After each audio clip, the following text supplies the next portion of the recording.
डर सबको लगता है। स्कूल ट्रिप, जहां सभी बच्चे हंसी खुशी मौज मस्ती करते हुए जा रहे थे, लेकिन आगे उनके साथ कुछ ऐसा हुआ कि वो स्कूल ट्रिप मौत की ट्रिप में बदल गई। आइए जानते हैं कि आखिर ऐसा क्या हुआ उन बच्चों के साथ। स्कूल के बच्चे ट्रिप के लिए जा रहे होते हैं। रात के समय रास्ते में बस को एक झटका लगता है, जिससे नेहा सामने बैठी एक औरत के पास आ जाती है और उसके गोद में सोए उसके बेटे का चेहरा देख लेती है, जो कि एक कंकाल था और उसके चेहरे पर कीड़े रेंग रहे थे। दिल्ली के स्कूल से नैनीताल के लिए एक स्कूल ट्रिप पर जा रहा होता है, जिसमें सभी बच्चे हंसते नाचते जा रहे थे। धीरे धीरे रात बढ़ने लगती है और बस अब नैनीताल के पहाड़ों पे चलने लगती है और बच्चे नाच रहे थे कि तभी अचानक ही ड्राइवर ब्रेक लगा देता है। क्या हुआ ड्राइवर, ऐसे बीच रास्ते में बस क्यों रोक दी? मैडम जी, वो देखो एक औरत जो बस के सामने आ गई है। मदद जी, मेरी मदद करो। मेरा घर ऊपर पहाड़ी की तरफ है और रात काफी हो गई है। मुझे भी बस में बिठा लो, मेरा बच्चा काफी छोटा है, मदद करो मेरी।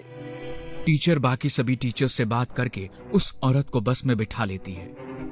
उसी बस में नेहा अपनी दोस्त पूजा और उसके भाई रोहन के साथ इस ट्रिप पे आई थी।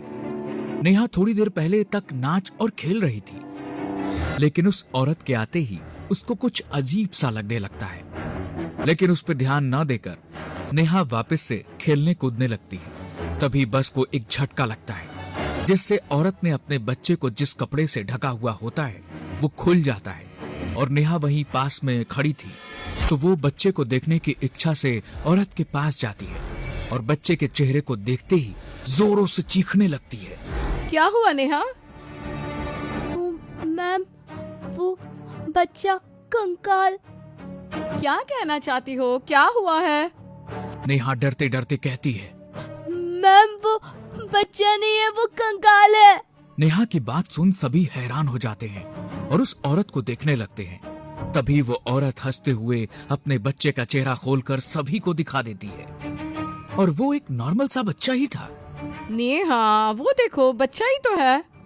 देखो, तुम्हें ही देख रहा है। सभी लोग अपनी अपनी जगह पर बैठ जाते हैं और नेहा भी अपनी सीट की तरफ जाने लगती है और जाते जाते वो बच्चे को दोबारा देखती है। इस बार बच्चा बिल्कुल नॉर्मल दिख रहा था। नेहा भी शांत हो जाती है और सभी फिर से मौज मस्ती करने लगते हैं।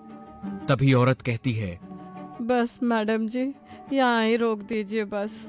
और वो औरत बस से उतर जाती है और जाते वक्त उसके बच्चे का खिलौना बस में ही गिर जाता है, जो रोहन उठाकर अपने पास रख लेता है।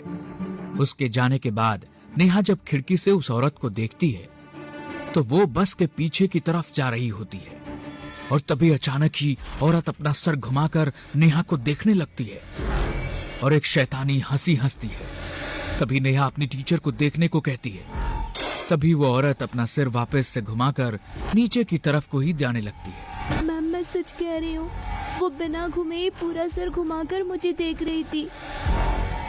नेहा, मुझे लगता है तुम कुछ ज्यादा ही थक गई हो। और इतनी ही देर में बहुत तेज आवाज होती है और बस एक बार फिर रुक जाती है। क्या हुआ? ये कैसी आवाज थी? मैम, वो बस का एक टायर पंचर हो गया है, अब तो ये कल ही ठीक होगा। सभी टीचर्स आपस में बात करते हैं और पास के एक होटल में रुकने को कहते हैं। सभी बच्चे डिनर करके सोने के लिए अपने अपने कमरे में जाने लगते हैं। नेहा, पूजा और पूजा का भाई एक ही रूम में रहने वाले थे, क्योंकि पूजा का भाई काफी छोटा था, इसलिए पूजा उसको अपने साथ ही रखती है। और इस वक्त रोहन के पास वही खिलौना है जो उस औरत के बच्चे का था। रोहन उस खिलौने के साथ तब से खेल रहा था और तीनों अपने कमरे में आ जाते हैं। कमरा बहुत सुंदर था और उनके कमरे की खिड़कियों से हल्की हल्की ठंडी हवा आ रही थी। नेहा खिड़की से बाहर देखने लगती है। चल नेहा, सोते हैं, मुझे बहुत जोरों की नींद आ रही है। ऐसा कहकर दोनों सोने के लिए लेट जाती हैं, लेकिन रोहन अभी भी उसी खिलौने से खेल रहा होता है और अकेले ही उस खिलौने से बात कर रहा होता है। रोहन, चल सो जा, इस खिलौने को रख दे, कल खेल लेना। रोहन ने जैसे कुछ सुना ही ना हो। इस बात से पूजा चिढ़ जाती है और रोहन के पास जाकर उसका खिलौना उसी खिड़की के बाहर फेंक देती है। रोहन गुस्से में पूजा को देखने लगता है और एकदम से चीखने लग जाता है। मेरा खिलौना दो, मेरा खिलौना दो, मेरा खिलौना दो। क्या हुआ इसको, ऐसे क्यों बोल रहा है ये तो मुझे भी नहीं मालूम। जब से यहाँ आया है तब से उसी खिलौने के पीछे पड़ा हुआ है। रोहन चुपचाप एक कोने में बैठा बैठा रोने लगता है। वो मेरा खिलौना था, वो मेरा था, वापस दो मुझे अब। रोहन चुपचाप आकर सो जा, बहुत हो गया तेरा ड्रामा। इतने में ही उनके रूम की लाइट बंद हो जाती है। चारों तरफ एकदम अंधेरा हो जाता है और तभी नेहा कहती है, पूजा लगता है लाइट चली गई है। हाँ रुक, मैं टॉर्च ऑन करती हूँ। जैसे ही पूजा टॉर्च ऑन करके नेहा को देखती है तो वो बेड पे लेटी हुई थी। तभी वो रोहन को देखने जाती है, लेकिन रोहन वहाँ नहीं था। नेहा, रोहन यहाँ नहीं है। तो वो कहाँ गया? अभी तो यही था। तभी दोनों भागते हुए खिड़की के पास जाते हैं और उन्हें रोहन खिड़की से कूदकर जाते हुए दिखाई देता है। दोनों बिना कुछ सोचे रोहन के पीछे चल देती हैं। रोहन, कहाँ हो तुम?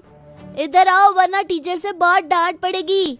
कमरे में वापस चलो, अब मैं तुम्हें नहीं डांटूंगी। रोहन ने पहले तो ऐसा कभी नहीं किया, अचानक ऐसा क्या हो गया उसको? तभी दोनों देखते हैं रोहन आसपास कहीं नहीं है और दोनों जंगल के बीचों बीच थी, लेकिन रोहन दूर दूर तक कहीं नहीं दिखाई दे रहा था।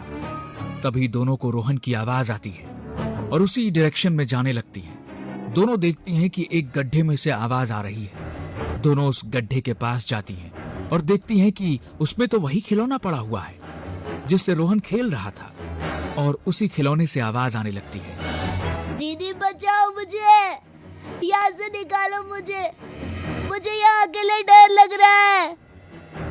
ये तो वही खिलौना है ना, उस औरत के बच्चे के पास था।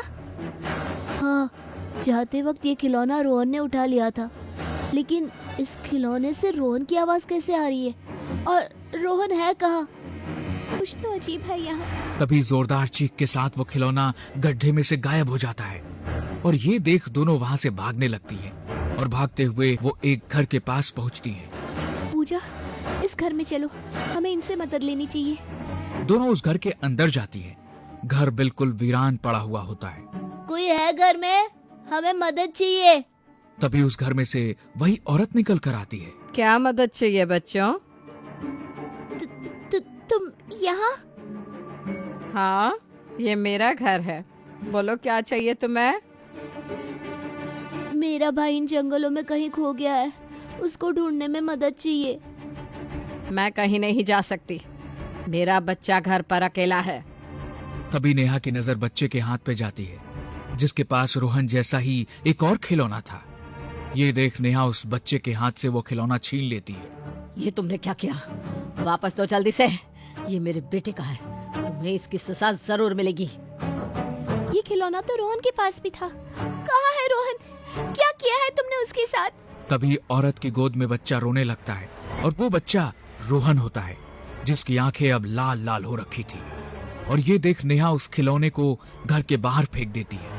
रोहन उल्टा दीवार पे चलते हुए घर से बाहर चला जाता है और वो औरत देखते ही देखते खौफनाक चुड़ैल में बदल जाती है और हवा में उड़ते हुए दोनों के पीछे पड़ जाती है। पूजा और नेहा वहां से भागते भागते घर के बाहर आ जाते हैं जहां उन्हें रोहन भी दिखाई दे जाता है, लेकिन अब वो एक खिलौने में बदल चुका था। पूजा और नेहा दोनों अपनी जान बचाते हुए जंगल से बाहर जाने लगते हैं कि तभी पूजा को रोहन की आवाज आती है। दीदी, मुझे यहाँ छोड़कर मत जाओ, मेरे पास रुक जाओ तुम भी। देखो ना मुझे कितनी चोट लगी है, मुझे बहुत दर्द हो रहा है दीदी। पूजा, वो रोहन नहीं है, मत जाओ आगे, वो तुम्हें भी मार देगी। वो चुड़ैल है, रोहन को उसने पहले ही मार दिया है, अब वो तुम्हें भी मार देगी। मत जाओ उसके पास। नहीं, वो रोहन है, मुझे बुला रहा है, मुझे उसके पास जाना है। वो देखो, वो रोहन है, उसको कितनी चोट लगी है। और पूजा रोहन के पास जाती है। तभी वहाँ वही औरत आ जाती है और पूजा और रोहन को अपने साथ उड़ाकर ले जाती है। ये देख नेहा वहाँ से भागने लगती है और भागते भागते रोड पे आ जाती है और थक कर बेहोश हो जाती है। और अगले दिन वह जब उठती है तो देखती है कि जंगल से पूजा और रोहन दोनों की डेड बॉडी मिली है। किसी को मालूम नहीं होता कि आखिर दोनों के साथ क्या हुआ था। तभी उस गांव का एक आदमी कहता है कि यहाँ जंगल में एक औरत अपने बेटे के साथ रहा करती थी और एक दिन होटल बनाने के लिए कुछ लोग उसकी जमीन को कब्जे में करने के लिए गए और उसके मना करने पर उसके बेटे और उसको पहाड़ से फेंक कर मार दिया था। तब से उसकी आत्मा यहाँ पर आने वाले बच्चों को मार देती है और अपने साथ ले जाती है। अगर इस बारे में पहले पता होता तो शायद स्कूल वाले ट्रिप लेकर यहाँ नहीं आते और ना ही पूजा और रोहन की जान जाती। तभी नेहा देखती है रोहन का खिलौना उसकी लाश के पास है और उसकी आंखें चमक रही हैं।